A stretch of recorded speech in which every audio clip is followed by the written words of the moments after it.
Ladies and gentlemen, welcome to the Gym Owners Podcast. I'm your host, Tyler Stone. Over there is John. Hi, John. What's up, Tyler? Guys, this week we're going to get into some stuff here. So we've been doing a bunch of thought exercises, going through listing kind of some underlying issues that we see in gyms. Usually if this stuff is going on, there's probably something going wrong with your business or something that you should address.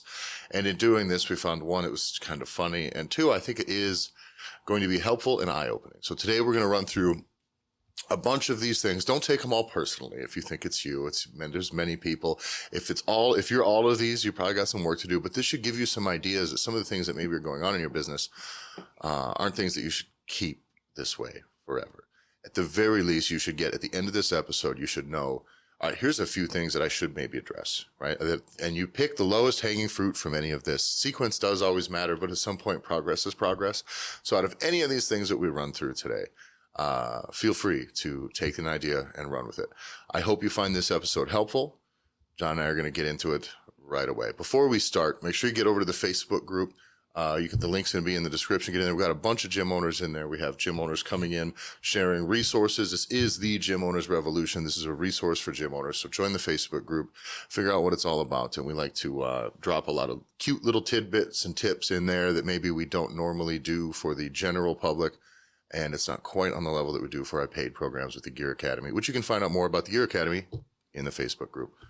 So let's get started. John, all of these roll through these kind of a couple underlying conditions that go on in most gyms. And the reason we went through this thought exercise, because we end up beating up the same point over and over and over again, which is gym owners, you don't have enough money. You're not making enough money. You're not putting enough in your pocket.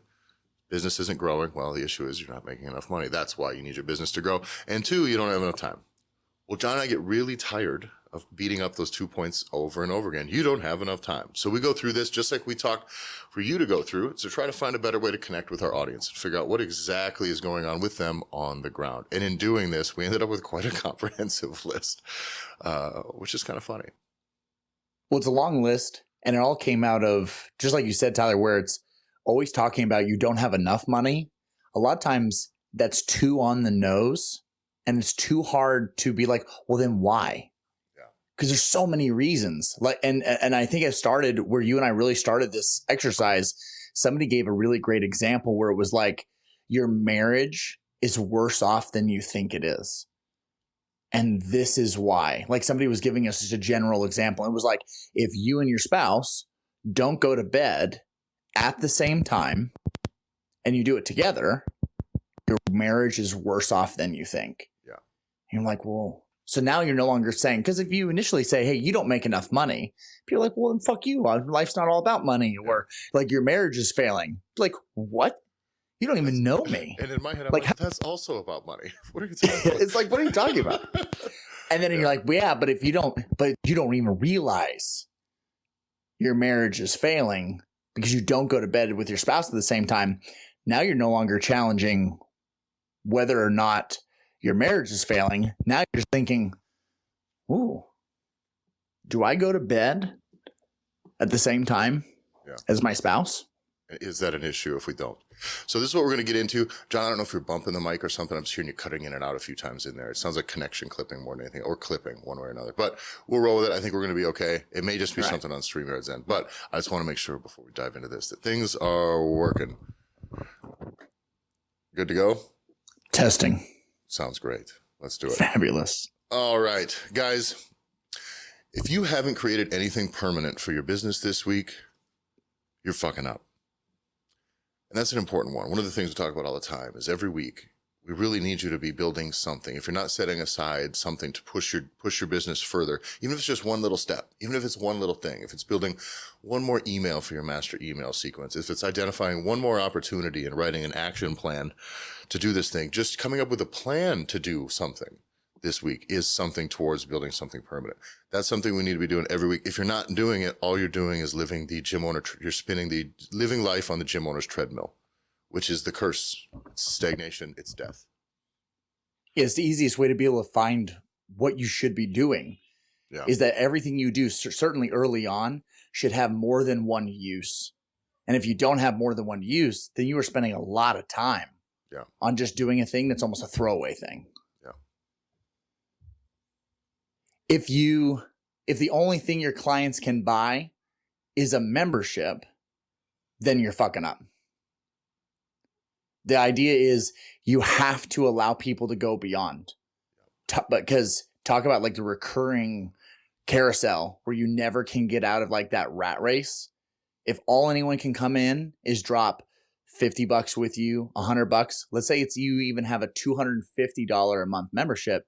One, if you can pull that number off, that means your cost of living where you are is being adjusted. If you live in Pobunk fucking nowhere, and everyone can afford a $50 membership, it's the same thing. So never get caught up with like, oh, well, my membership's really expensive.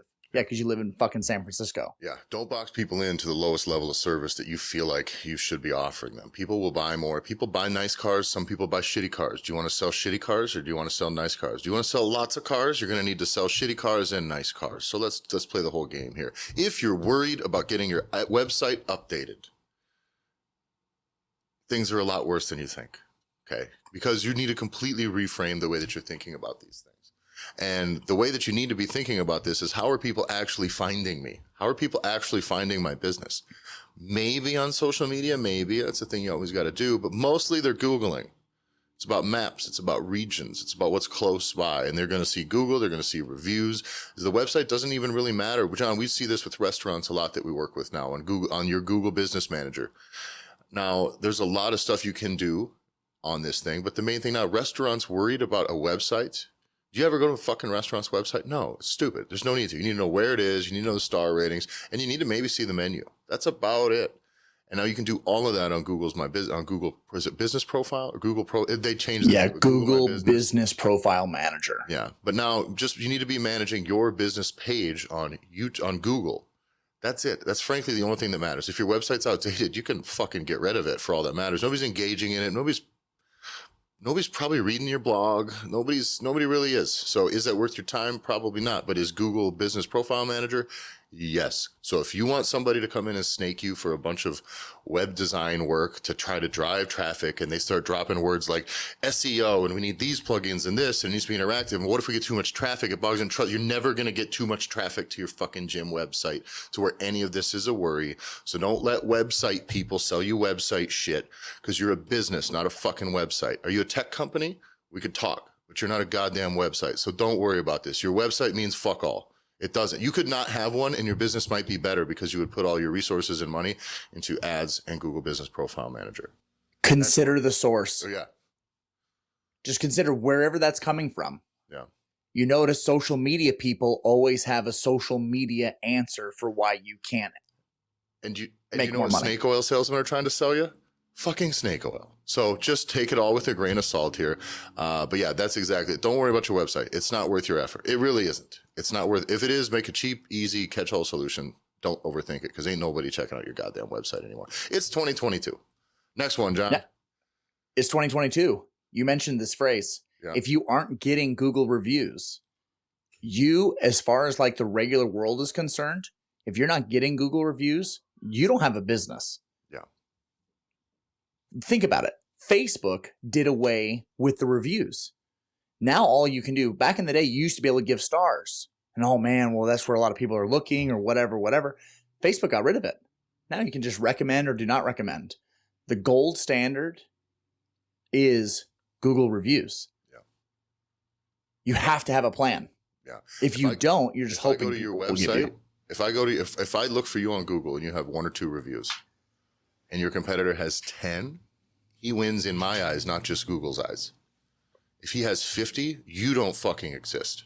You just don't. You either opened this week or you don't matter. So I really mean this. Google reviews is extremely important. It's more important than the sign out in front of your building. If you don't have an open sign in front of your building, if your sign says closed, it'll do about the same thing for you internet-wise as not having any reviews on your Google page. So you need to find a way to do it, and that needs to be a system. And think about it. It's all how we shop on Amazon. Mm-hmm. Could you imagine if you go to buy something off Amazon and there's only 1 or 2 reviews? Yep.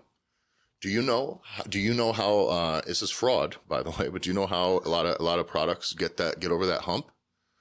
This happened to me this last year. I got sent a like potato peeler out of nowhere, and it had my address. and it had my name on it. I did not buy it from my Amazon account. But what it did is somebody out there, out of any of these many data leaks, they just get somebody's name and somebody's address. They have to, and they create an Amazon account, and they actually have to send you this product. Because if they don't send you the product, then you don't get to leave a verified review. But what these companies do is they'll send out 5,000 products for free. This product, it's a $2 item. It probably costs them 4 cents to make.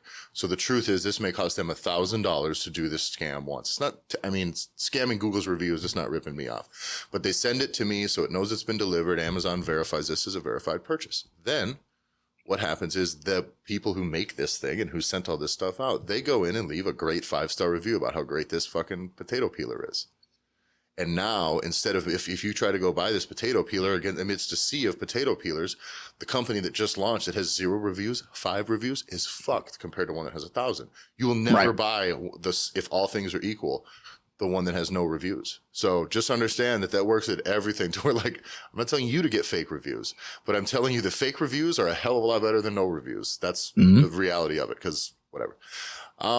Next one. If you aren't responding to Google reviews left by clients or members, you're making a huge mistake.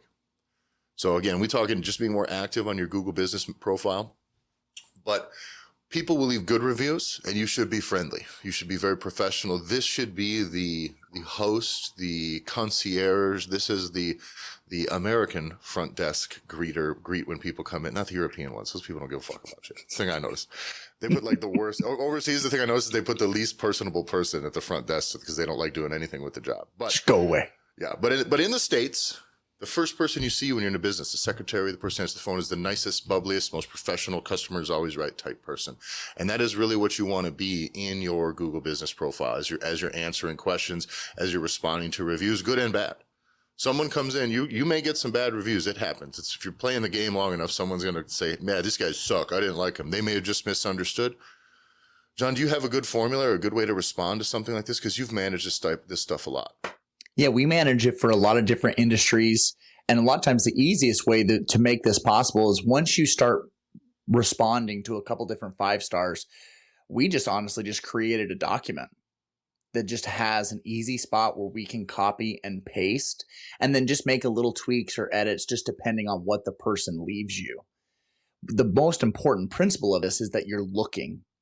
Yeah. You have a lot of folks be like, oh no, I get reviews. It's like, yeah, but you need to be going in and engaging because Google is placing an emphasis on that and being more in their platform. Google rewards you. Tyler, several months ago, you talked about this idea in social media as Instagram rolled out the reel and the story. And whenever you have something that's new, the algorithm and the company itself is going to reward users for using that new service or that new system within their platform. Google is doing the exact same thing. Google now is rolling out, the profile manager can be managed inside of Maps, inside of Google Maps, or inside of Google Search. They also now allow people to message your business directly and ask questions, which you can respond to. It's now all part of this system to where if you start to participate and engage and do the things that Google wants you to do, you are seeing right now reports where people are scoring higher. Yeah. They are appearing higher, even maybe with less Google reviews, you are still appearing higher than your competition in a search because you're starting to play their game. What if someone leaves a review? Maybe you had a client had a bad experience and they come in. So let's stick with gym owners because I'll go into how to root this up. Let's say someone comes in and is like, these people weren't nice. It wasn't friendly. Maybe it was a misunderstanding. Maybe this person's an asshole, but nobody's going to write a review and say, I'm an asshole. And these people caught it right away. So they come in and they say, they did this, they ignored me, whatever the misunderstanding was, because you guys try to do a good job. And they leave you 1 star and say they suck. And they say, stay away from this place. How do you handle that? There's 2 trains of thought. 1, you try and kill everybody with kindness. You just apologize and you take it. We hope you come back. We would love to be able to rectify, whatever it is. Be very polite. The other one, own it and protect your people. The reason why I can tell you 2 different ways is go right at. If somebody is wrong and they decided to go to Google and tried to smear your shit online for people to see. It's really important to see how you want to establish yourself as a gym, as a business, not for that person. Fuck that person. Everyone who sees it's everyone else that watches it. Because what's going to happen if you have nothing but 5-star reviews or high 4, you know what I mean? You're kicking ass. And you get a 1-star that comes in. Most people that are born after 1990, 1985 are going to know what's up. Oh, okay, they got 3 1-star reviews and they have 55 5-star reviews. These people are just pissed. Something happened. It's no big deal. But if you can actually see the business owner say, hey, no, listen, this was the situation. Mm-hmm. You betrayed our trust. Like you call them to car. Like we literally did this. So we were managing for a company and somebody left a really shitty review and said like the employees look like they don't want to be there. They refuse to talk to us. Like it just really called out these really specific pieces.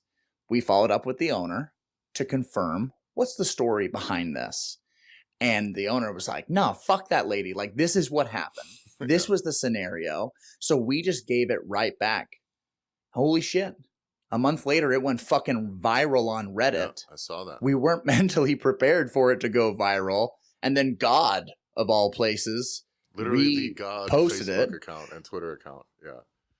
But but what everybody wants to see, because I'll tell you again, it depends on the culture of where your gym is and who you are. But people are really sick and tired of a bunch of fucking Karens trying to just steamroll people in a public forum, because overwhelming the feedback was, you know what? Good for you for standing up for your people. It's nice to see a business that stands up for people or stands up for what they believe in and don't just allow themselves to get pushed around. Yeah. And if it's so there is that's nuance. Not egregious and it's not hyper personal. Right. The other direction I always recommend is, you know, hey, please shoot us an email at this and this so we can try to find a way to make sure that we can make this right with you. We'd love to hear more direct feedback and figure out what we can do to work with you to make things right. Like that piece, just that being the message works. By the way, they'll never fucking respond to that, most likely ever. But you now have been the, hey, if somebody made a mistake, we'd like to find out more about it. You can literally just ask them for more information because they don't get to respond back and forth in this format. They get to say one, you get to respond one, as far as I understand it.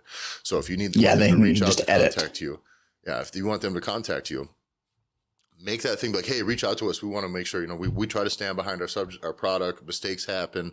But let's do this. That's a way for you to kind of own the mistake, but not necessarily. And that's another really good one. Maintain professionalism throughout the whole thing. That is the main one. If you're right, you got to be professionally right, like you would say in front of all your good clients, all the people who love you, and all the people that hate you. You got to be a little bit.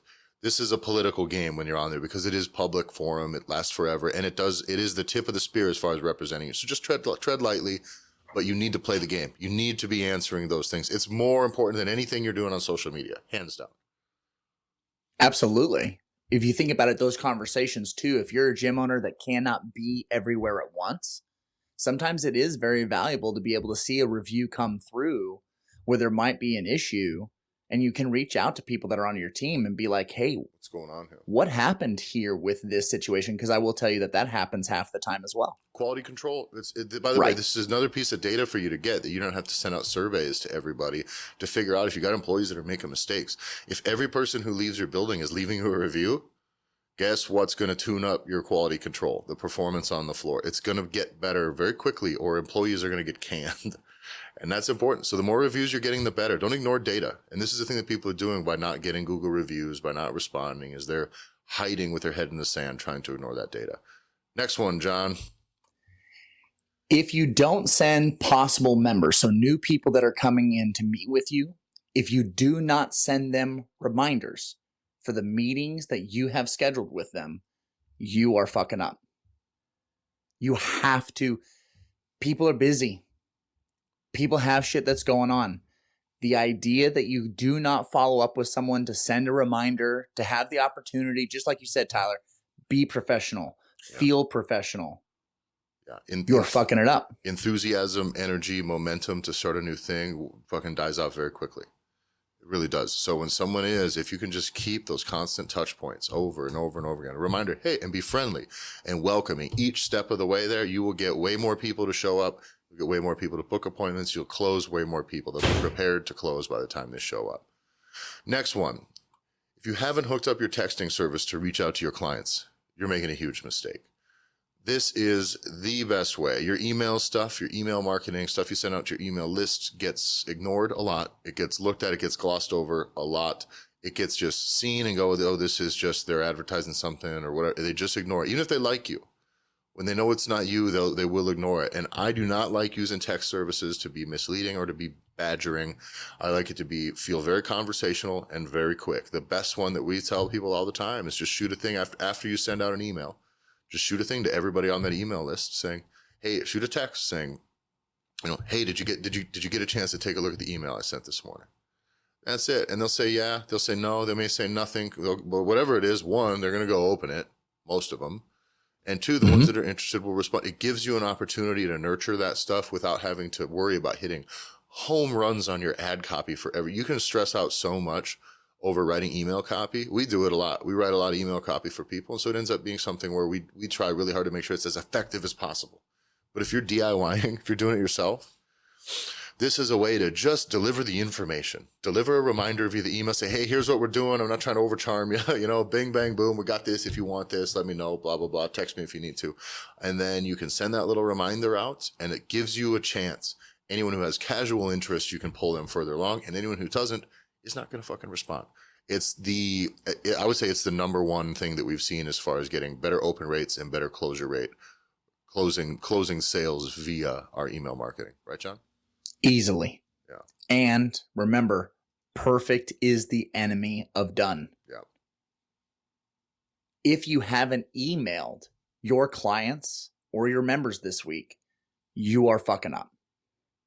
Tyler, it blows my mind when we talk to folks and we say, what has been the email strategy? How often do you communicate with your people?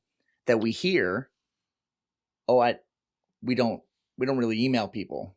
Yeah. Or I don't like getting emails, so I don't send them. Mm-hmm. The amount of money you're leaving on the table will hurt your goddamn feelings.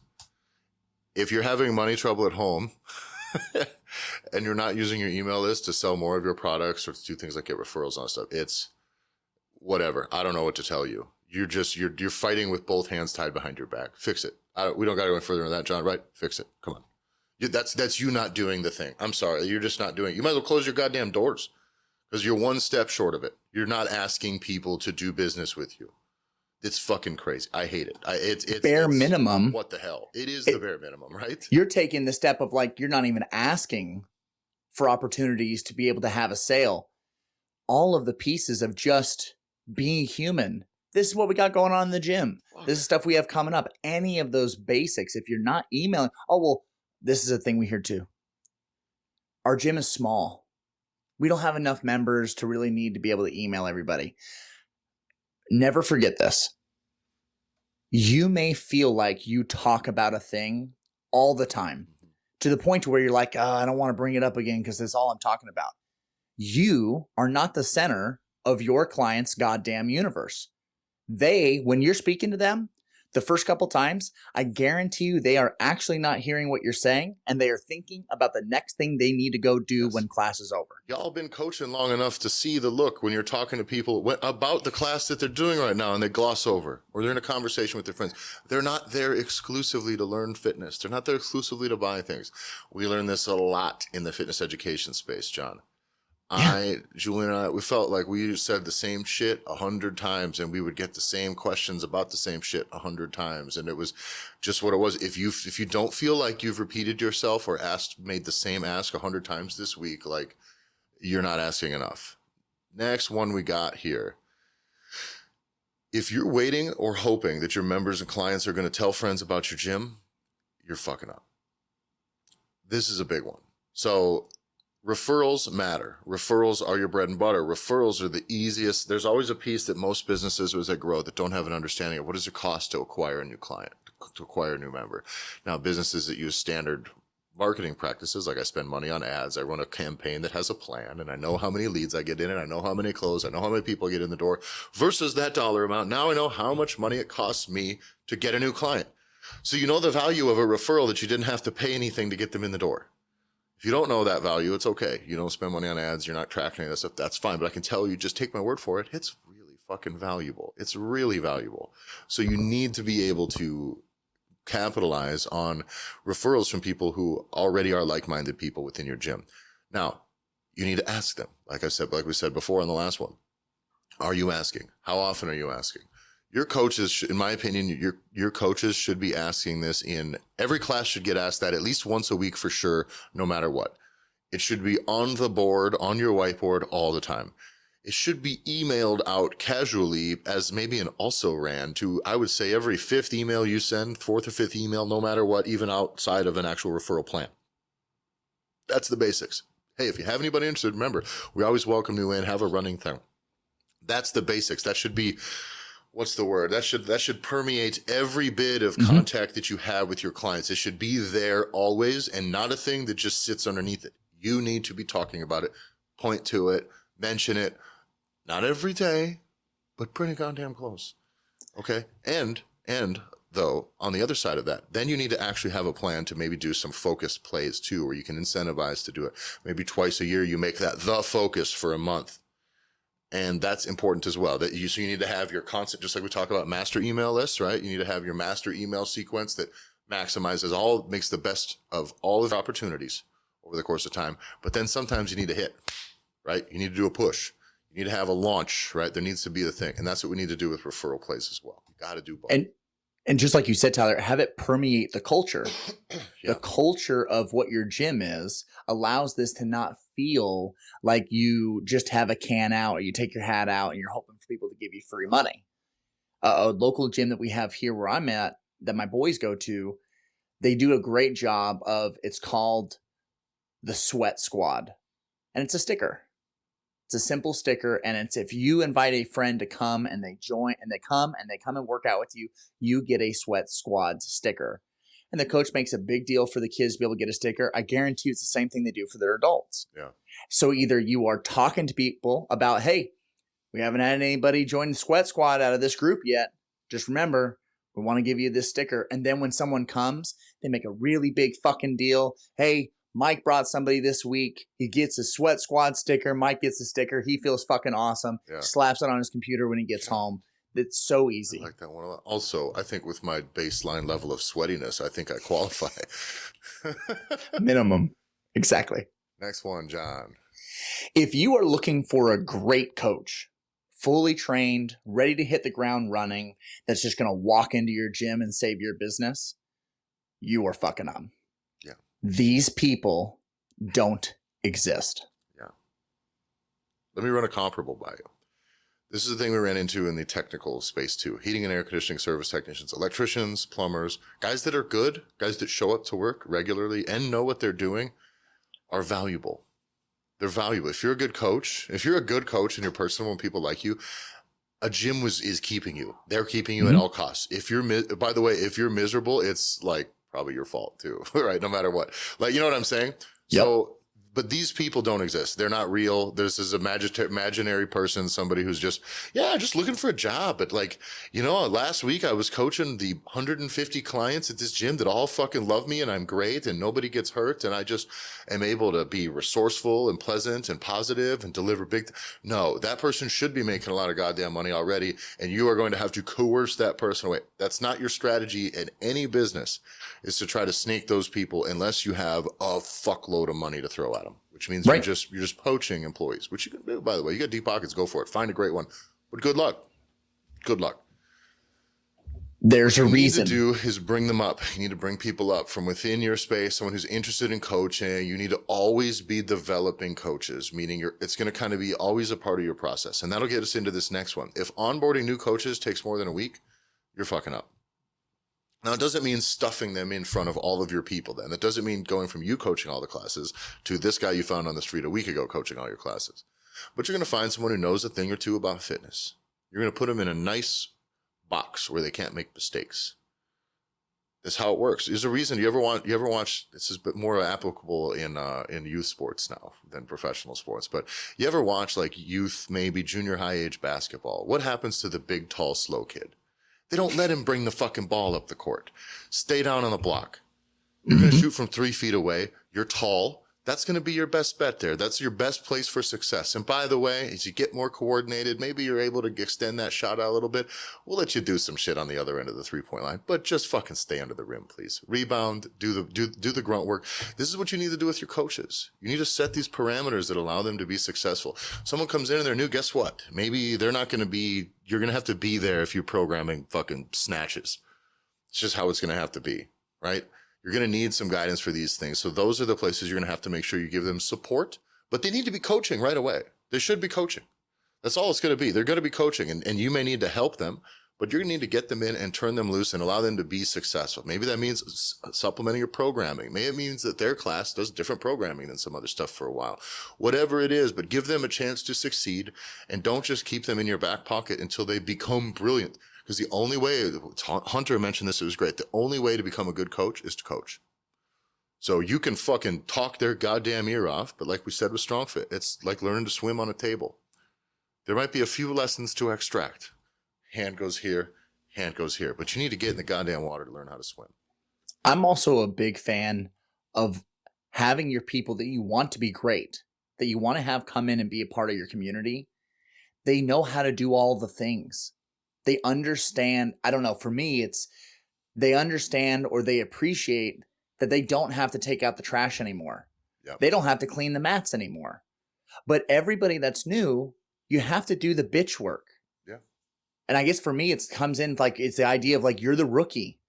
So rookie has to learn how to do the things. And the idea that you bring someone in that thinks that they're immediately going to become the leading star. Personality. Listen, and coaches are fucking divas. I'm going to tell you this more than anything else. You start bringing in coaches, rein them in. Do not let them run amok unless you have everything else covered. Because if you need tasks, by the way, you do. It is as a business. You need some tasks that aren't just coaching done. And I'm all about, like I said, give people in their wheelhouse. But these guys, if they don't have any fucking value other than they can kind of get through a couple classes and not fuck up, great. Well, you don't need to hire a cleaning lady yet then, because you got one. They can spend an hour a day cleaning the floors and can do some coaching. While they get better at coaching, they can deliver you value in other ways. It can be helpful. Maybe they can just help do some simple admin stuff like, hey, every Monday I want you to run this for me. Just log in here. You can show them a few of these basic things. They can give value outside of the coaching floor until they are a career ace coach, right? So that's a big one. The topic of coaching. Yep. If you as the gym owner, if you have to be the one that's coaching the classes, you're fucking up. There's a huge difference for me that it's if you want to coach, if you want to get in, mix it in, be on the floor once a week or whatever, so you can stay sharp and keep that relationship building with your people, totally different scenario. But if you come to me or you come to us and you say, no, I have to be coaching because I don't have anything else or I don't have anyone else, you're struggling. Yeah, you're already underwater. So that becomes an issue you need to fix. You either need to get money in first and detach yourself from that. Needs to be the first thing you need to get yourself out of. Because you're stuck in this is like saying, I have to spend 3 hours a day cleaning the floors and taking out the garbage. I don't know what else to do. Who else is going to clean the toilets? Well, fuck me. That seems like something you could get done for pretty cheap. So this now becomes when we do a lot of these kind of time calibration audits with gym owners, where it's one of the things we do is like, we got to find out what you're doing that you don't need to be doing. How can we hire that out? What's that cost? You don't have the money? Perfect. Let's cover that money real quick. And then let's make sure we immediately take that money and put it into getting you out of that situation with the time. That's it. Quit making extra money. You're still stuck coaching. You get an extra couple $1,000s by some sort of Christmas miracle here, and then you just spend it on equipment. It's crazy. Next one. If you got 5 new members tomorrow, but it still would mean you couldn't afford to go on a vacation, your whole system's already fucked. If I closed 5 new clients tomorrow, that would be, based on even the averages, that's a full family vacation in a foreign country. And it's not because I'm some high roller. This is kind of the standard for all the gyms that work with us with our offer system. Closing 5 new people, let's say half of them go with some sort of personal training and 3/4 go with some sort of upgraded service. That's very easily anywhere from $4,000 to $8,000, $3,000 to $8,000, almost guaranteed. So this goes back to the issue that we talked about before, which is like if all people can do is buy memberships. Now imagine if you close 5 new people tomorrow. at $120 a month. Great. You just got $600. That's fucking sucks, dude. And getting 5 new members should be a big deal for you. And yes, extrapolate that over the course of the year, and that's $6,000. But the amount that I'm talking about, you'd get, and then you're going to get more of that the next month, and at least some of them will renew every 3 months. This will 4x that amount at the very least over the course of the year, and your clients will be happier. This thing needs to change. Getting 5 new members should change the fucking game for you. It should not mean that now you can make your car payment. If that is the case, you're fundamentally, you're established, your pricing, your offers, all of it is already broken. So don't try to lean further into the thing that's broken. You need to fix those things. It's super, super important. Because Tyler, you have direct experience of what it looks like to double your membership in what, 30 days? Yeah. What are you going to do? Now you got more people to coach and not enough money to hire anyone. And if we would have done that, imagine that, closing 40 new people in a month. You know, this is when you're opening, by the way. This isn't something I'm saying that your guys are going to do. Maybe get in one of these 30 members in 30 days fucking scams you're going to see out there on Facebook. But if you got 40 new members in a month, it should break your system operationally, but it should flood you with cash. In this case, it was only a few $1,000s up front. That I'm sure went to buying Everything, equipment. all new equipment. And I still couldn't pay myself. I was not planning on paying myself, but now I had to coach full time too and couldn't pay myself. So now I had to pull me in and didn't have money for me. I had to quit the day job. So lost that money. Your system's broken. You have to fix it. It's the name of the game. It has to be the case. Because basically, how did I word this too? Yeah. Signing up new members doesn't actually change your financial situation very much. It's an indicator of a huge problem. Signing up new members should be like, damn, woo, I am stoked. That's a big one. It's not, I get to coach this person and hopefully he stays for a year so that this is worth my time. No, not at all. Next one, John. It goes into the same conversation, but we have to keep hitting it, which is if you think more members is your solution to running a successful gym, you're already fucked. Yeah, it's all it's your mindset is completely upside down. It's completely broken. Again, all you need to do is really get to the root of it. We talk about why, and people come to work out with you, to coach with you. Why are you trying to do this, right? I want to know why. You don't need to nose into their business fully, but they need to know why they're trying to get fit. Is it so they like themselves? Is it so their wife doesn't leave them? Is it so they can feel better, so they can get out of pain? Is it because they just want to look better? Is that it? That's fine, but you should know what that is, right? You absolutely should know what it is. Because here, we need to fundamentally connect with why you think you need more members. Is it because you just got to be coaching more people? You want your classes more full? You want less time? No. Zoom back. You want more money. You're not making enough money. You're not solvent. You're not profitable enough. Whatever it is, but that's the root cause. That's the root motivator here, is you need money. So chase money, not members. Members, there's a fixed cost. Chase money, not members. And it's opportunities. In case it hasn't been obvious enough in the last 35 minutes, money in your business does not have to equal members. If that's the only track, if that's the only way that you can make money, is a recurring monthly membership, no wonder you have no time and no wonder you're struggling with money. Yeah. Next one. If you think, where are we at here? If you think supplements are a 4-letter word and are ruining the fitness industry, so you don't sell them in your gym, you're fucking up. We'll go one step further with this one. If your clients are buying supplements from GNC in the mall, from somebody who doesn't work out and doesn't take them and isn't fit, you're fucking up. How many of your clients are buying supplements? What percent? Do the math. Ask them. By the way, you can ask them. Shoot them an email. If you do that. Who uses supplements? Hey, who uses supplements? What do you guys take? What do you like? Is there anything you'd be interested in? Ask them the question. You're going to find if you're not selling supplements, I guarantee you at least 20% of your members are taking supplements of some kind. Most of them are spending anywhere, I would say, an average between $60 and $200 a month. Mm-hmm. In that range, it's in that range. Some people will nickel and dime, $30 here, $30 there. I would say the average is probably $80, give or take, on average. Some people spend a lot. A third of that, at least, should go in your pocket. So do that math. If you have, that's 30 people spending $80. What's the math on that, John? I'm no 240, math science. 320, That'd I be don't like a few thousand. Right? 100, 3,200. Listen, we're athletes here. So Money. So it's like $2,500, right? Well, that's free. That's fucking easy money straight to your bottom line. You don't got to coach people. There's no hours going into this. And that's the most bare bone. That's just them buying the stuff they're buying without you even motivating them or encouraging them. They're just going somewhere else. So now your profits are usually a third of that, right? So a third of that is going to be pretty near $1,000 straight to the bottom line.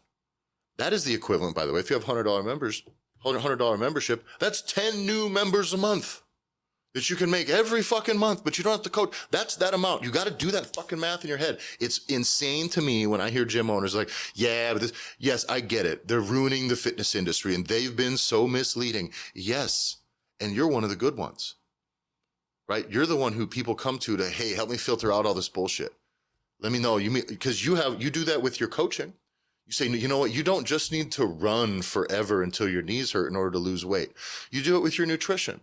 You know, you don't just have to fucking starve yourself in order to look better. Well, because you're helping them sort through all the bullshit in the world. That's your job as a coach, right? What was the thing a coach used to say? A coach, like literally the term is like from stagecoach, which is to take you from where you are to where you're going because you know the path. That is what coaching is. It's not a word made up out of the fucking blue. It has a function here. So as a coach, people are coming to coaches with this expectation. Help me make my way through all this stuff. And these people are going off the path in supplements and they're just getting drugged through by some fucking overweight dipshit at GNC who doesn't know fuck all. By the way, that's not the GNC guy's fault. That's not your fault. That's not the supplement company's fault. That is your fault that your client is getting ripped off. It's your fault because they trust you and you are not extending an offer that makes any sense to them in regards to something. You need to fix it. You need to fix it right now. I'm sorry. This is a thing you almost can't even, I can't live with it because your clients are buying them somewhere else. Yeah, you can't sugarcoat it. I can't. Yeah. There's no way around it. You're making a huge mistake. There's a great coach. Expense and yours. Right. There's a great coach that talks a lot about supplements, and his name's Ed Turney. And he talks about supplement sales all the time. And one of the things that he's equated it to, and I think it's important to think about it in this way, a common objection that you, as the gym owner, will create for why you don't sell supplements or why your members won't buy them is, I'm already expensive. People already are giving me a hard time on the cost of my membership or whatever. They won't spend more money on supplements. And you are misunderstanding the core principle of what a supplement is in this scenario. You have two different wallets, Yep. right? There's the wallet for the membership, and then there's a wallet for supplements, equipment, new shoes, new swag, whatever the items are. One of the greatest examples you give, Tyler, is when you joined your MMA gym.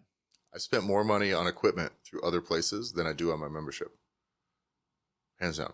I spent nearly the same amount of money on online coaching and demo tutorials and stuff like this than I have in my membership. It's the truth. Now he started carrying some of these products now. The brand that I buy, my gloves, shorts, all the cool shit. Super nice, durable fucking kickboxing shorts. The short shorts type. Those fucking rule, right? Well, I was buying those on the other thing. Yeah, he can get them for the same price. So it costs me no extra money. No extra money. He doesn't charge me any less or any more. And I just do for him. Because then he makes, like, they got a good deal. You can find this for supplements. You can find it for lots of shit in your gym. But he makes, for every $100 I spend, he makes like $35. Fuck yeah, I'm happy to do it. I'm buying the shit anyways, but I might as well run it through. That's what happens with supplements. And it didn't think twice to me that my cost of doing jujitsu and kickboxing and MMA training is, boy, don't tell my wife, probably like $400 a month. Right. But it's like, no, the membership's $100. What are we talking about here? It's just like when you get a car, you're like, I want to get the payment below this. You don't have a fucking clue what insurance on this thing is. Not a clue. You don't have a clue really what it's going to cost to drive it either. And you're one or two repairs away from that. You might as well have spent an extra $200 a month if you have 2 repairs in a year. in addition to all this. So it's like none of that is really, we break up the psychology of the different wallets in our heads on our own already. My car costs me X amount a month. No, that's your car payment. Driving that car costs you a lot more. And there's a lot more that go into that cost, but it's okay because you like the experience of driving that car. That's the way it's going to be with your gym. What do I have next here? This one's you, John, right? Yeah, if you see Instagram stories, so you personally, gym owner, business owner, if you are on Instagram and you see people's Instagram stories within the first 10 minutes of them being posted all day long, you're fucking up. Yeah. If you're going to spend any time on social media, it might as well be working for you. Not quit doing it as a consumer. We love you, but get the fuck off your phone and get to work.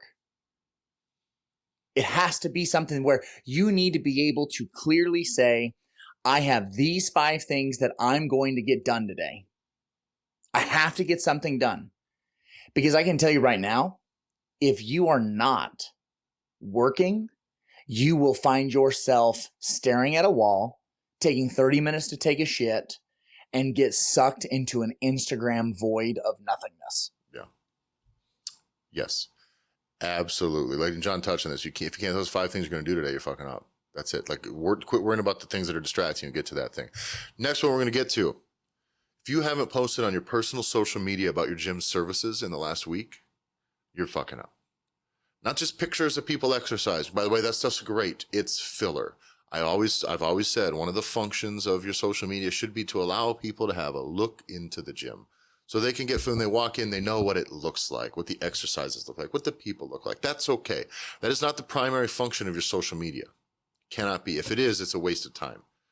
Because you got windows for that. You got to sign up for this. It doesn't do anything. It doesn't attract anything. People don't look to become exercisers. So showing people exercising is not a very great, primary strategy. Because I don't want to become an exerciser. I want results. Show results. I want to feel welcome. Show what welcoming is. I want to know more about your services. What can I do? What do you offer that addresses my specific needs and getting me to my goals, right? That is extremely important. But so many times for what I see for people is mostly nothing. The amount of gyms that I see out there posting nothing on their social media is fucking crazy. Months off. And yes, we can be busy on the story. I get it. That's okay. You can kind of see things, but a story is not it's that you better be doing a call to action on your story practically every day, meaning come in, text us here, go to this link. It better be like that. You can do some fluffy shit, but if you're going to tell me that you're posting on your story more often than what I'm seeing on your posts, you absolutely better be telling me that you're getting some results from what you're doing on your story. Because at some point, the post, the still actual grid matters when someone finds you at first. Just like your reviews matter. If I go to your page and you haven't posted anything in 6 weeks, see, gyms haven't posted anything, John, in 9 months, 10 months. Right. It's fucking crazy to me. I don't know. Is that trying? That's not trying. Put the sign turn the open sign on, because that is having the open sign off. It really is. If I look and there's no post in 6 months, I don't even think that place is open Anymore. I don't. Hey, COVID was hard on businesses. I just assumed the guy just logged out on his phone and left it. That's what I think happens. And that's what it looks like. You got to understand, what does this look like? If you're not getting more members, you're not getting leads, right? You desperately want leads and members. Well, you're not fucking doing anything to try. It's super important. If you're not posting on your, did I say business's social media? No, this one was personal, but you're exactly right. There's a business piece here too. These are hand in hand. I'm sorry. I put these back to back. I'm going to cover both of these. So did I say personal or business? Personal. Okay. Yeah, you've led with personal. Both, either or. Personal and business, these go hand in hand. If you're not doing it on your business, that's what I mean by the open sign, right? That's what I mean. It's like if people go to find your business, there's nothing there. Jesus Christ, dude, you got to do better, right? You just have to. And if you're not posting on your personal social media about your business's services, it's even worse, because nobody is going to find your business unless they're looking for your business, especially on Instagram. Instagram is very useless as far as stumbling across or getting reshares that matter. However, having things on Facebook that are globally visible matter, but way better if you're a person than a business, meaning post it on your business, share it on your personal. Hunter does a great job with that. You can check out Hunter's Garage Gym. You can see the progression over the last, look back 3 months ago, 4 months ago, see what he was posting, what the engagement was, what the language was, the terminology, the tone, all of it. It still is Hunter. It's just not about the clients. Until now, it's about the clients, and it's about the gym connecting to the clients and connecting the clients to the gym and finding out who the clients are and identifying them and running them through the whole thing. That is the ticket. Next one, John. If you haven't decided if your gym is a hobby or a profession, you're fucking up. Do you actually need the money? Or is this just something that's keeping you busy? This is a real question you need to be able to answer as a gym owner. Because is this fake business or is this what you use to feed your family? Yeah. It's a huge difference. The motivation is the motivation there. I guess you have motivated clients, you have unmotivated clients. You have clients that should be motivated that aren't motivated. When they come in for weight loss and they just don't give a shit, they don't do the work. How frustrating is that? So you need to be the motivated one. You need to be the one. If you have a problem in your business, are you doing one to fix it? Are you doing anything to fix it? Or you don't really care because I'm just chilling. Well, shit, man, that's fine too, I guess. But like, that's like the obese person coming into your gym, coming into classes, half-assing it and eating like shit all week. Where you're like, man, fuck. Why is any of us doing this? It makes it hard. It's just the whole thing just becomes this malaise. And it should be better than that. And that's the thing. Gym ownership, being a career person, that you're changing lives. You really are. You're changing the world. It should feel better than that. And it starts with kind of where you're framed at. It's like, I feel this is just a thing you're kind of doing so you can have access to a gym. Well, that is what that is then. That sucks, man. Now, next one. Next two, kind of. If you can't close a new client without showing them all your equipment, you're fucking up. If you can't close a new client in less than 20 minutes, you're fucking up. Okay, by the time they get to you, your communications and expectations should be so thorough. They should mostly know who you are and what you're about, kind of. They should know that you're professional. They should know that they're going to be talked about something. They should know there's a timeline on this situation. They should know when they get in, they're going to talk about what they're trying to accomplish and what some of the services that you offer that can help them get them there. If they know that before they walk into the thing, you know what they're going to talk about? What they're trying to accomplish. And they're going to wait till you explain to them the services. Like I've said before, you're not going to the car dealership to meet and like the car dealer. Going to the car dealership to take a look at the cars, figure out which ones fit my needs, which ones fit my budget, which ones I like. Ooh, that's kind of some hot shit. That's a little out of my reach. Could I be nudged into that? Maybe. That's the way it goes, right?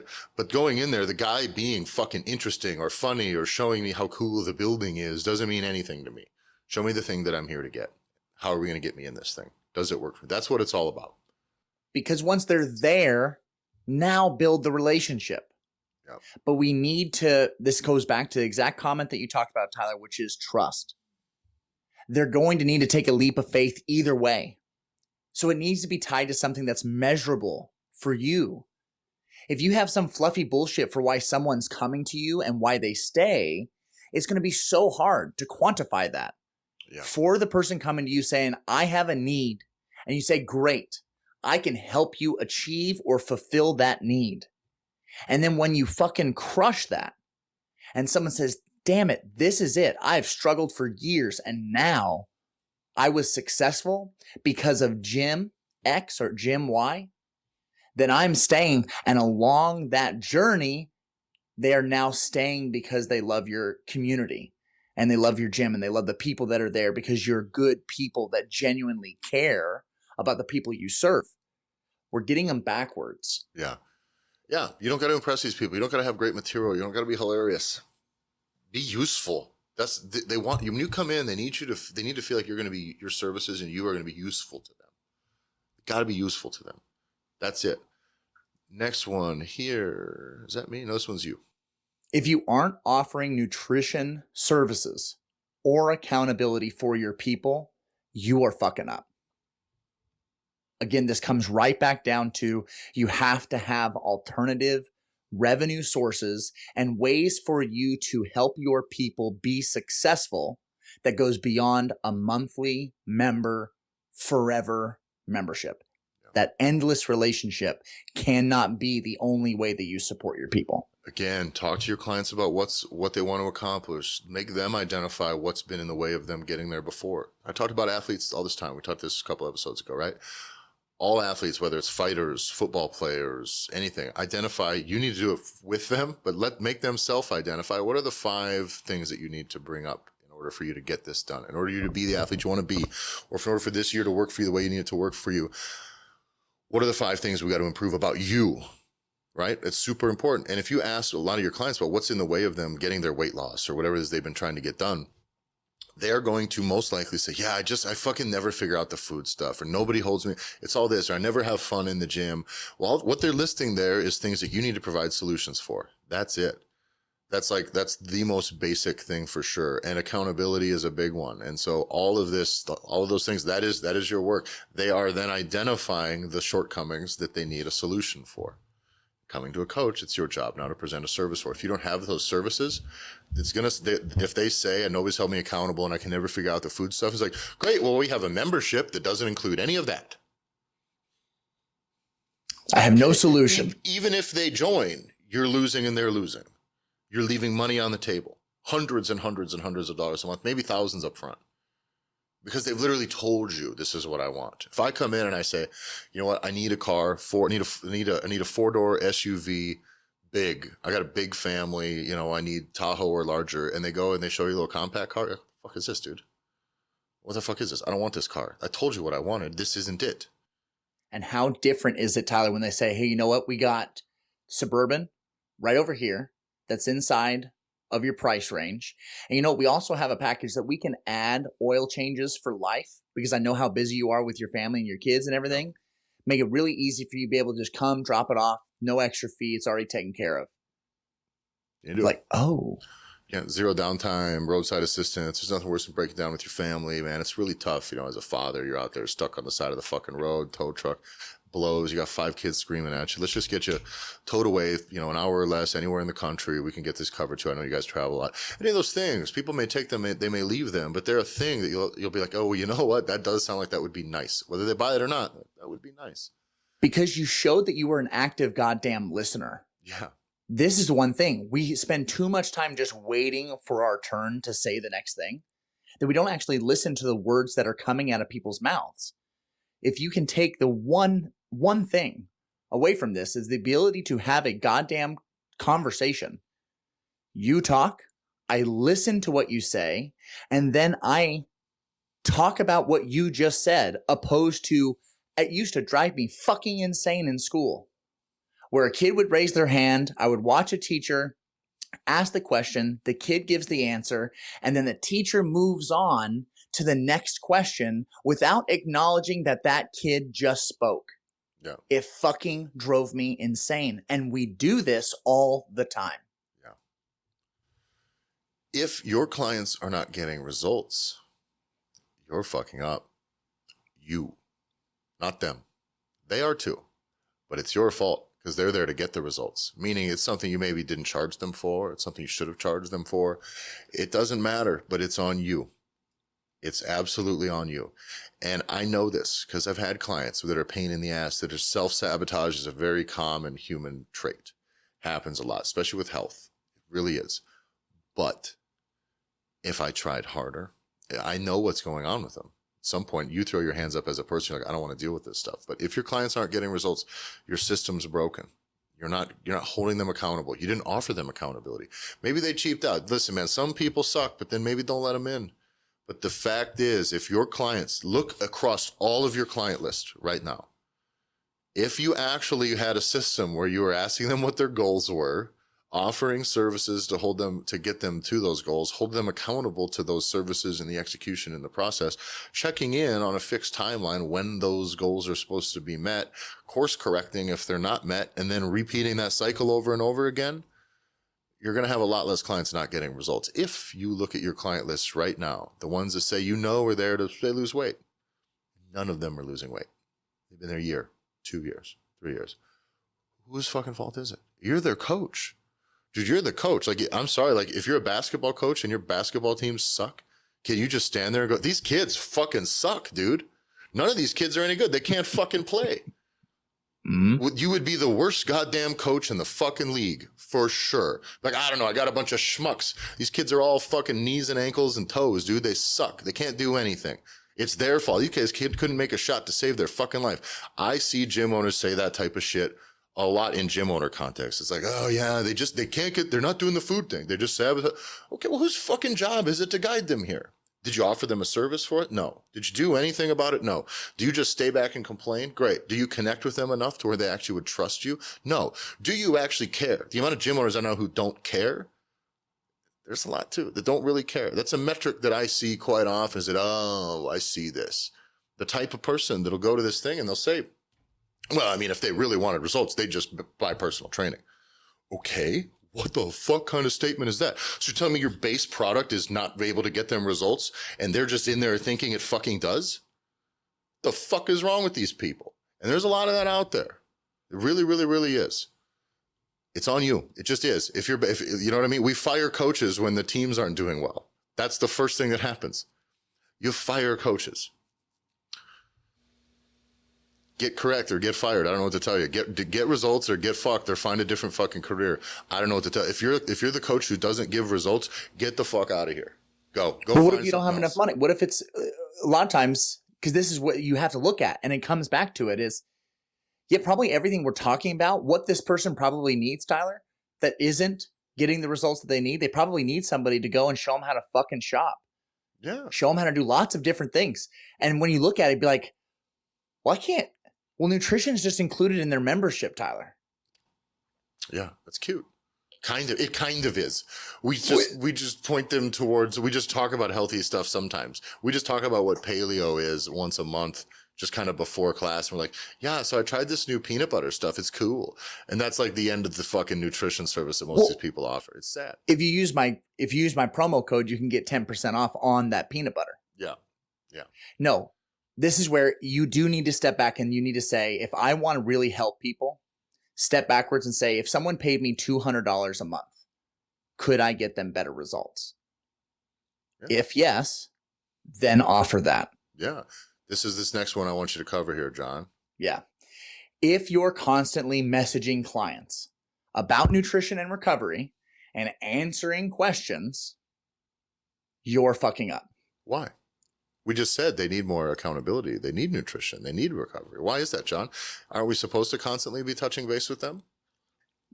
Yes, but sell that service. Yes. Because it goes back to the supplements and the equipment. You have to give people the opportunity to invest in themselves. That a lot of times is all the push that you need. Mm-hmm. Yep. Just having the opportunity to spend a little bit of money on myself so that I want a new belt to lift because I want to lift big weights and I want to do that this next 12 weeks and I got my belt. So now I'm in. Yeah. I want to put more of my financial and mental resources and time resources into this thing that I'm trying to make a change at. Because by the way, this is the piece, and I want to touch on this way. The reason you need to sell this service is, first off, you're going to do a shitty job doing it for free, kind of, for people who aren't paying you. Because if you're a coach and you're not selling accountability and nutrition services at a premium, what happens is all your clients who get your fucking message or get your text, your cell phone number, are texting you, hey, what about this food? What about this food? I tried this. I don't like this. Or you're kind of doing all this. You're doing this half-ass version of that kind of checks that box to the client. It's just not effective. It's just like you become the equivalent of like the guy that'll come and fix your brakes in your back alley for you for $30. Your brother-in-law. Yeah, like that guy. What happens if shit goes wrong? That guy's not accountable to it at all. He just walks away. You saved the bargain and now you got to go spend the fortune getting shit fixed again. And this is the same thing. They need to, in their lives, before they join your gym, these people who aren't getting results, right? They spent up until this point, the reason they need weight loss or they need whatever this is because they put no effort, money, time, or resources into being healthy. You have to teach them how. The first step was they joined your gym, right? Now they want to buy new clothes. They want to buy fancy workout gear, shoes, belts, like John described. We need to allow them to put more resources towards things that will actually help them. Shoes and great. I'm okay with all the psychological checks just like I do with my fucking shorts and dozen pairs of boxing gloves and new shit, new clothes, all the shit. It all makes sense to me. But the things that matter the most are things that actually help me get better at it too. Meaning if I spent half that money towards services that would actually improve me as a fighter or as an athlete, well, look at how much better I'd be, right? So you need to make sure that you're not just taking their money and letting them just take the other resources they're trying to put towards this thing, towards shit that doesn't really help them. And you need to quit doing a bad job at it kind of for free, which sucks a bunch of time. It's part of why you don't have any time. And you need to do a great job getting paid for it. And this is the first thing we had done with my wife, Megan, when she was going through. We realized so many people were wanting weight loss. And even when she was selling nutrition, they weren't really, that was really more of just kind of shootout email plan. And there was so much constant correspondence going on about it. It's like, all right, we got to figure out how to make sure that they know the expectation is this is an email you get and a plan that you do every week. It's not a thing where I'm holding your feet to the fire every day. That needs to cost more. It just needs to cost more, else the price points didn't match. So we added an accountability tier to the offer stack. Everybody bought accountability. Everybody moved up that one step. It was a guaranteed an extra $300 over 12 weeks or something like this. Just an easy $100 but now you're getting paid to do it. It's scalable. You can have other people do it. If the system grows, it just works. You're not going to do a good job doing anything for free. If you're good at something, don't do it for free. And if you're doing it for free, I promise you're not doing a good job of it, no matter what. Guaranteed. Like John said, if I paid you $100 to do something, could you do a good job? Yes. If I paid you $1,000 to do it, could you do a better job? Yes. At almost anything. Could you give me the $1,000 version of whatever that is? Probably. And it would be better, objectively better. It's really important on that note, because you and I have heard objections from people before, from gym owners and coaches that say, oh, okay. So all you're saying is just make your shit more expensive. Ugh. And it's no. Fucking pause for a second and think about this. Our assumption is you're a good person. Yeah. Our assumption is that you're good people that are genuinely interested in helping others. That needs to be the baseline. Since we've established that you're not scum of the earth, that means the $100 service compared to $1,000 service, you can only put so much time and money into someone that spends $100 with you. The equivalent would be, okay, 10%. You want to put 10% of what you make into making a product great. For $100, you just now can spend $10 to make that product great. For $1,000, you can now spend $100. Yeah. 10 times you now can spend to make that great. Of course it's going to be awesome, because now you are investing more to be able to allow that product to be that much better, to serve your people that much better. Not for you to fucking just walk away with more money. Yes, that's not it. It's not just get more for doing the same thing. This allows you to do good. We're expecting you to be good at this. If you're not, just go listen to some other podcast. If you're not any good at this, move on. I don't want to tell you. If you don't care, then you're just missing the boat here. Last one, guys. This is our longest episode yet, John. Hands down. I think so. If I knew we were going to run on with some of these, but I think this is really good. If your gym isn't making enough money and you think the solution is to learn more about coaching, you're fucking up. We beat this up so many times, but that's it, guys. We've talked about this. Where you put your resources at, mental, time, money, whatever that is, where you place those resources matter. That is a vote. You're voting with your dollar. You're voting with your hours. You're voting everything. If people are coming in from the street, they don't know a good coach. If they wouldn't know a good coach if it slapped them on the ass, frankly, well, a bad coach slapped them. They wouldn't know. But either way, they would not know. They don't know. That's why they're coming to a coach. So you could be a fucking passable coach and you should still be selling lots of people. You should be attracting lots of people. You should, because it's about results. If you're trying to make it about your coaching, first off, if you're trying to make your attraction, your marketing, your copy, whatever it is, try to get people interested in your business. If that's about your coaching and your wisdom, you're fucking up. Nobody cares. They don't care because like I said, they wouldn't know a good coach from a bad one from a distance anyway. So they won't know until you're coaching them. So you should not be a bad coach. But again, you're not sitting here saying, I need more. You're begging us for more members. You're begging us to help you find more money. That's what everybody's doing. That's what people come to us for. I want more money. I want more members. We need more of this. We need more of that. None of you say anything about why, well, I need more. I need to be able to teach people how to snatch in 2 less days than it takes me currently. What the fuck, Kay? Do you think that metric, whatever metric you're going to assign to, can we measure it, right? What key performance indicators in your coaching can we move forward that will affect your bottom line at all? None. There's fucking none. Unless you're just hurting people left and right, by the way, which is actually more programming than it is coaching, I promise. Because you can dumb down your programming and ain't nobody getting hurt.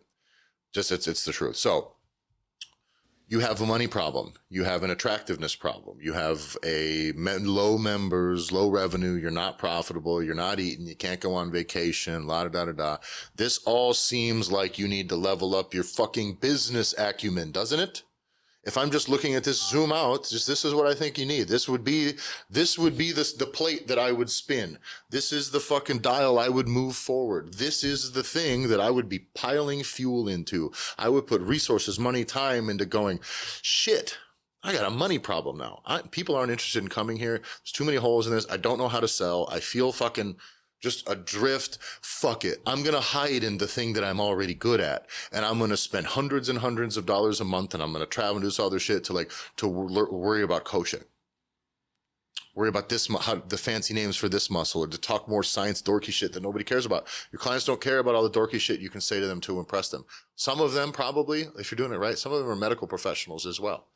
I think in my gym, about 10, 20% of our clients, 20% probably, we're medical professionals. If you're priced correctly. Am I going to sit in here and fucking, yeah, it's the CrossFit gym. Am I going to sit in here and like just wow them with my knowledge of muscles and fucking how the fuck, guys, I don't know if you guys know this, but the mitochondria is the powerhouse of the cell. Ketones. Like, who fucking cares? Nobody gives a shit. What can you do for them? How can you tighten up all the other stuff? Quit putting resources into shit that doesn't serve you well. Getting better at coaching is a lifetime thing. You need to always be doing it. And like Hunter said, you know how to get better at coaching? You coach. So you should always be working on improving, but you need to actually be getting reps too. And if you're a business owner, like we said, if you're doing all your coaching, you're the problem. There's so many pieces that are tied to everything we've just talked about this last hour. Tyler, let's just on the coaching thing. How much money? You know what I mean? If you're going to go and get really good coaching from a really good coach, how much money were you spending for either that session or that week or that year? Between the recurring monthly things, this is just one organization. I was going to about 2 seminars and the coach. Like first year was about $15,000, $20,000. Give or take. And if you have multiple coaches as well. Not, by the way, then there was other online coaching things that I was doing with other companies. I was probably spending, and no, now that I think about it, fuck me. You know how much money I was making? By the end of that year, I made $30,000. Yes, that's exactly what I wanted to point out. I spent $25,000 to get better at coaching. But my business could only pay me $30,000. I feel like I had a business problem more than I had a coaching problem, right? My tax accountant goes, you spent over 50% on coaching of your earnings? It's like, yeah. That's what I did because that's what I did. But the reality is, but here's the thing. So this is what I wanted to point out. To get really good coaching to help you be great, it costs a lot of money. Yeah. Now you can spend a lot of fucking time trying to perfect your craft by sitting on YouTube and gobbling up every free download, every free thing you can. But now you're wasting time, which you don't have. So you need either, if you don't have time to spend, you need to spend money. And if you are only making that money on a monthly recurring membership, which is not enough money at all, you don't actually have enough money to get the good coaching. Yeah. And around we go. And that loop goes, by the way, let's clarify this too. This does not mean do not get better at coaching. This does not mean do not spend time or money improving as a coach or improving your coach's coaching acumen. What it means is, like we've always talked about, sequence matters. Exactly. Priorities matter. So what you need to do, again, we're going to move this forward. You're able to coach. You do a decent job. You can get people results. Yes, you need 10 years and you need all sorts of education. But you know what? You can coach. You're experienced enough to lead the people at the level they're at. Go forth and coach. Now, because this is the relationship, you need to get better at making money at that relationship. You need to identify that at that moment, the time is not to get better at coaching, because that will not give you the money or resources to actually coach more or coach better or spend more money on coaching to really get better for the long haul. You'll just spend all your money improving at coaching while you starve to death and your business never gives back anything to you, and then you burn out and quit. So you need to prioritize. It's an old Jocko thing. Prioritize, execute. Prioritize, execute. It's cover and move. It's the same thing. Like, all right, we're going to cover. You know what? We gotta make enough money to cover. So let's focus on building your business acumen, becoming profitable, fix all this bullshit. And then now you have enough money coming in to where now we can afford to make another move, which, all right, we're covered. Now we can spend some of this extra money we got. We've prioritized now coaching. We have the resources to put time into coaching. Let's get all of our coaches getting better. Shit, they get better now all of a sudden.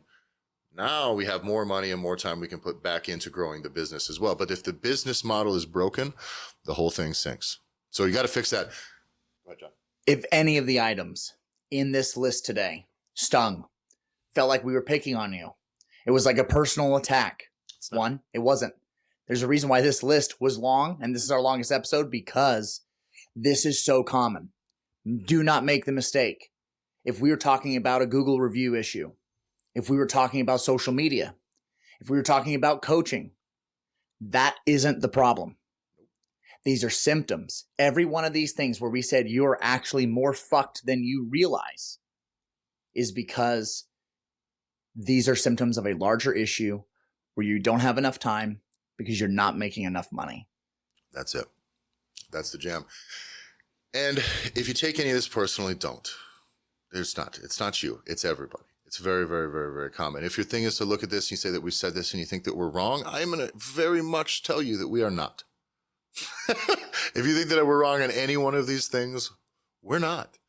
That's you taking it personally and you projecting it back. I promise you, you need to just, if you are on this list, if any of these things come up, bite, man, just, you'll be like, oh shit. Just identify it now. Be objective. Look back and go, all right, you're right. What can I do? Again, what are the 5 things you're going to do this week to make your business better? What are the 5 tasks? What are they? Can you name one? What are you building permanently for your business this week? Can you name one? Is it a system? Is it an email? Is it a plan? Is it a thought? Is it an idea? What is it? If you've just operated your business for another week, you're already fucked. So thanks a lot for listening, everybody. We'll see you next week. Join and follow me on Instagram at Tyler F. Stone. Follow John at JBanksFL. Follow the Gym Owners Podcast on Instagram. Find us on Spotify, Apple, fucking all the stuff, all the things with all the things. Join the Facebook group. That's the main spot. Get in the Facebook group. That's where we share most of the information. That's where we try to chat. That's where we try to drum up some real conversations. That link is in our description. Join the Gym Owners Revolution. Link in description. Bye, everybody. We'll see you next week.